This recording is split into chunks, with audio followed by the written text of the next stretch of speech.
You are in a steel cage off the coast of South Africa. This is the best place on earth to see a great white shark. And nothing comes. Not that day, not that week.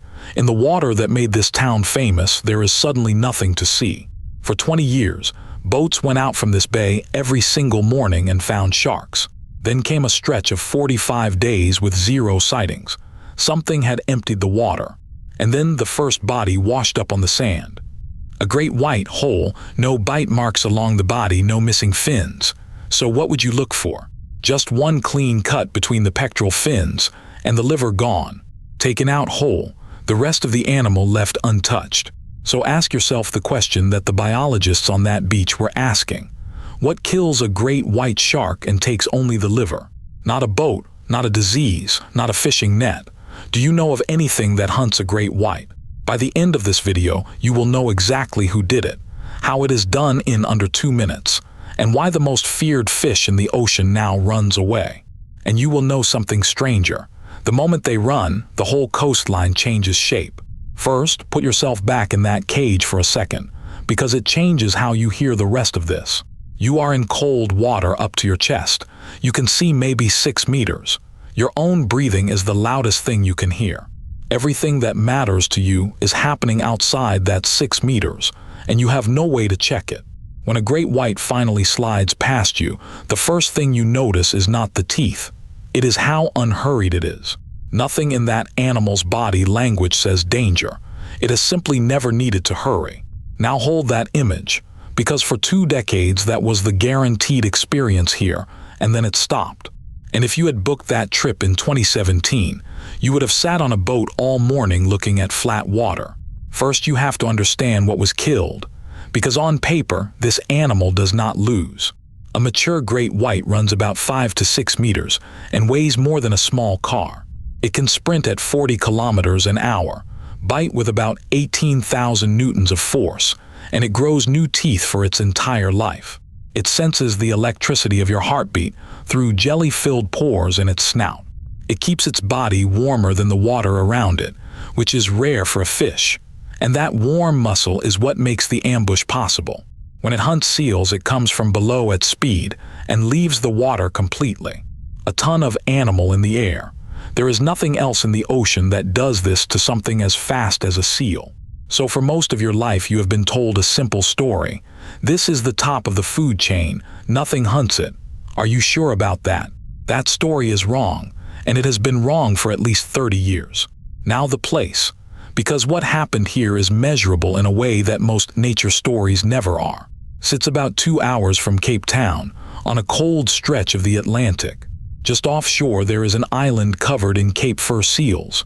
60,000 of them packed onto bare rock. Between that island and the mainland runs a narrow channel. The seals have to cross it. The sharks knew that. 60,000 animals funneled through one gap in the water twice a day. It is the closest thing the ocean has to a permanent trap. A whole industry grew on that. Cage diving boats, hotels, a town that lived on people flying in to look at a fish. On a normal morning, a boat would find sharks within 20 minutes. Guests would be in the cage before breakfast was cold. That is the baseline you need to hold in your head, because the collapse only means something against it. Before, sharks every day, after weeks of empty water. And here is the first thing that surprised the scientists. The sharks did not die out. They left. Tagged animals turned up hundreds of kilometers east, in bays where they had never been common. Whatever arrived in did not just kill a few sharks. It frightened an entire population out of its own hunting ground. So who was it? The first answers people reached for were the obvious ones, and every one of them failed. Poachers were the first guess. Shark liver oil has a real market, and a poacher takes the liver. But a poacher works from a boat with a knife, and a knife leaves straight edges and rope marks. These wounds were torn, not sliced, and the animals had been opened in the water, not on a deck. Disease was the second guess. A sick shark strands. It does not lose one specific organ and keep everything else. So the team did what you do when the obvious answers fail. They stopped looking at the wound and started looking at the timing. Every time a body appeared, the same 2 animals had been seen in the bay within about 24 hours. Two orcas, always the same two. They are easy to recognize, which is the only reason this story could be solved at all. Both males have collapsed dorsal fins. One bends to the left, one bends to the right. Researchers name them Port and Starboard, after the two sides of a ship. They are not local. They belong to a rarely seen offshore type of orca that specializes in hunting other sharks, which raises the obvious objection, and I want to deal with it now rather than at the end. How can two animals empty an entire coastline? That sounds like a headline, not biology. The answer is that they are not killing the population, they are teaching it. Here is how it is actually done, and it is more precise than anything you are imagining. An orca is bigger, heavier and faster than a great white, and it does not hunt alone. Roughly 1 ton against 5.5. It is not a fair fight, and the orca knows it. But brute force is not the trick. The trick is a switch inside the shark itself. It is called tonic immobility. Turn a shark upside down and hold it there and the animal goes limp. Breathing slows, muscles let go. Nobody is certain why it exists. It may be a leftover of mating behavior. It may be a shutdown response to something it cannot fight. Divers have used it for decades to handle sharks safely, which means we have known about the off switch for a very long time. The orcas found it too, and unlike us, they use it to open the animal. Take the pectoral fin, roll the shark over, hold it until it stops fighting, then open the underside and remove the liver. Start to finish, this has been filmed in under 2 minutes. And filmed is the important word. For years this was reconstructed from bodies on a beach, then a drone caught it live. In 2022, off bay, a research drone recorded the whole hunt from above. Aerial footage of an orca dragging a white shark and blood spreading behind it. That footage settled the argument. What had been a strong theory became a documented behavior. So we know the how. The next question is the one that actually makes this story strange. Why the liver? Out of an entire animal, why take one organ and swim away? Because in a shark, the liver is not a small thing tucked under the ribs.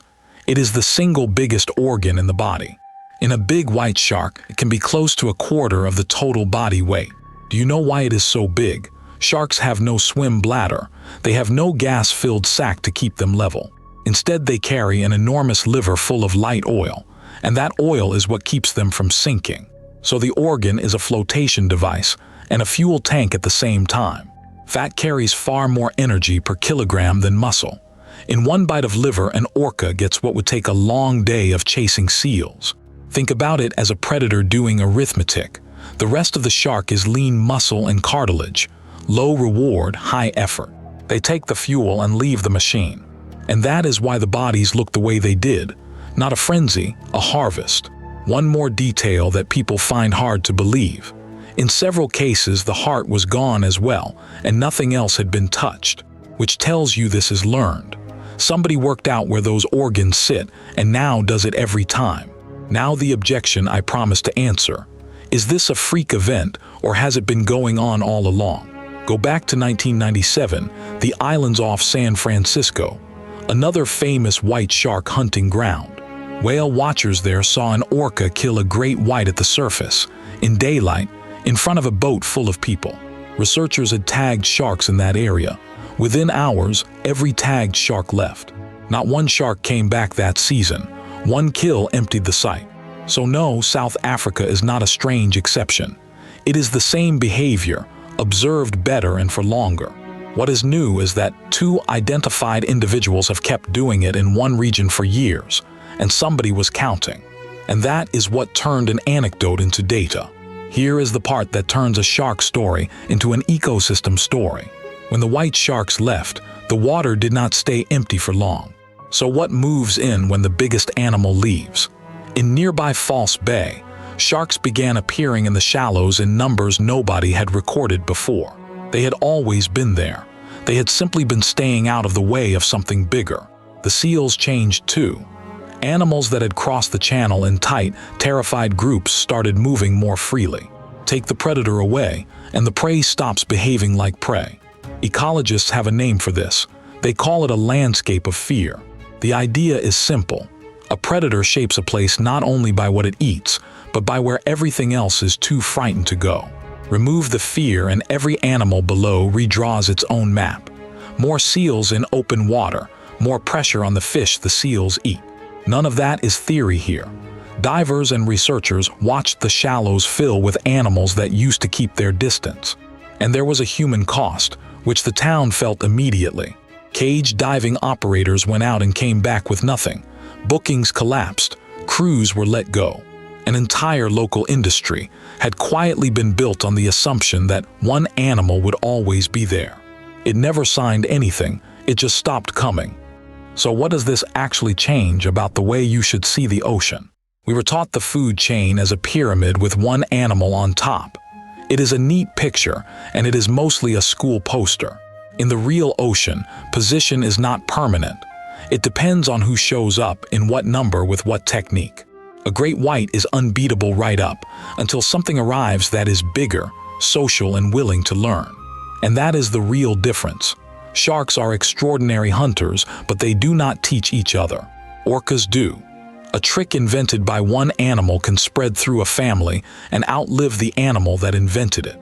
That is culture, in the plain sense of the word. Behavior passed on rather than inherited, which is why researchers are not asking whether this will spread. They are asking how far it already has.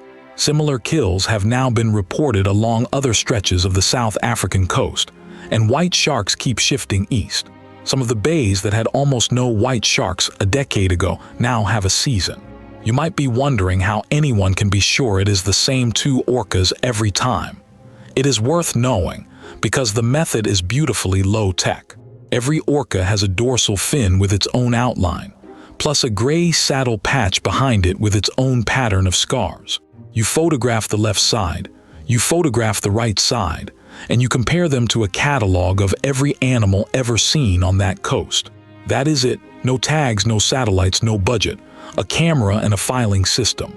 And with these two, you barely need the catalog. A collapsed fin that folds hard to one side is not something you can confuse, which is why we can say something you almost never get in wildlife science. Not a species did this. Two named individuals did this. Nobody knows why their fins collapsed. It happens in captivity constantly, and in the wild it is rare and usually unexplained. So if you ever see a photograph of a bent orca fin off South Africa, you are probably looking at one of them. Now the question you have probably been holding since the first minute. If they will do that to a great white, why not to you? You are slower than a seal, you are noisy, and you spend your time floating exactly where they hunt. And yet there is no confirmed record of a wild orca killing a person. Not one. The most convincing explanation is that hunting is taught, and you are not on the syllabus. Each population learns one set of prey from its mother, and sticks to it with something close to stubbornness. Some groups eat almost nothing but salmon. Others eat seals and will ignore a fish swimming past their face. These two learned sharks. You are not prey because nobody taught them that you are food. That is a thinner layer of protection than it sounds. But it holds, and it has held for as long as we have been swimming in their water. Here is what this means if you ever go looking for any of it yourself. If you book a cage trip in today, you are no longer buying a guarantee. You are buying a chance. The reliable white shark seasons have shifted east, toward bay and bay, and they keep moving. Local operators track this obsessively, and they will tell you honestly where the animals are, because a disappointed boat is bad business. If you want the ecosystem story instead, watch the seal colonies. The way seals cross open water tells you whether a predator is around long before you ever see one. And if you dive in False Bay, look for sharks in the shallows. Their arrival is the clearest fingerprint of the animal that left. Everything in this video came from work that is public. Necropsy reports, tag data, and drone footage published by researchers who put it online. You can read the same papers they did. That is unusual for a story this dramatic, and it is the reason we can be specific instead of vague. And now the honest part, because a good story should tell you where it stops. Nobody knows why these two started, whether one of them worked it out or brought the habit with them from somewhere else. Nobody knows how many sharks they have actually killed, because a shark that sinks is never counted. And nobody can tell you whether the white sharks will come back to that bay, or whether this coastline has simply been redrawn for good. You are watching an experiment that nobody designed, running in real time on a shoreline where people happen to be counting. That distinction matters. This is not extinction, it is eviction. As for Port and Starboard, they are still out there. They surface, they hunt, and they disappear again for months. Two animals with bent fins that a few researchers can recognize on sight, moving along a coastline that changes every time they arrive. And in the cages still go into the water. Some days the sharks are back. Some days the sea is exactly as empty as it was that first week. Nothing sits on top of the ocean. It only ever looks that way until something with a better idea swims past. If you were told as a kid that the great white was the ultimate predator, tell me in the comments where you heard it. I want to see how far that story traveled. They talk while they do it. Orcas have dialects, and pods use calls that only their own family answers to. A shark has no way to answer that. It has no signal, no partner, and no plan beyond its own body. So the fight you are imagining, one-on-one, teeth against teeth, is a fight that simply never gets arranged. And the shark seems to understand it, because the response is not to fight. The response is to leave the region entirely. Tag data shows sharks vacating a bay within hours of an orca appearing, and staying away for weeks. Think about what that means. The animal is not just losing a fight. It is running a threat assessment and choosing to abandon its best hunting ground. That is not instinct in the crude sense. That is a decision, and it costs the shark a season of food. And if you think this is one weird corner of the world, look at what orcas are doing elsewhere. In New Zealand, there is a population that specializes in stingrays. They pin the ray to the seabed and take it apart with the same surgical habit. Off Mexico, orcas have been recorded hunting whale sharks, the biggest fish alive, and again going for the underside and the liver. 3 oceans, 3 completely different prey animals and one repeating idea. Flip it, open the belly, take the richest organ. Nobody coordinated that. These populations do not meet. They arrived at the same solution separately, which is what makes it interesting. When several groups invent the same technique on their own, biologists stop calling it a quirk and start calling it a strategy. So the question is no longer whether orcas can do this to sharks. It is which shark population meets the wrong pod next. And you can see why researchers watch every new report along a coastline, the way you would watch a spreading crack. As for Port and Starboard, they are still out there. They surface, they hunt, and they disappear again for months. 2 animals with bent fins that a few researchers can recognize on sight, moving along a coastline that changes every time they arrive. And in the cages still go into the water. Some days the sharks are back. Some days the sea is exactly as empty as it was that first week. Nothing sits on top of the ocean. It only ever looks that way until something with a better idea swims past. If you were told as a kid that the great white was the ultimate predator, tell me in the comments where you heard it. I want to see how far that story traveled.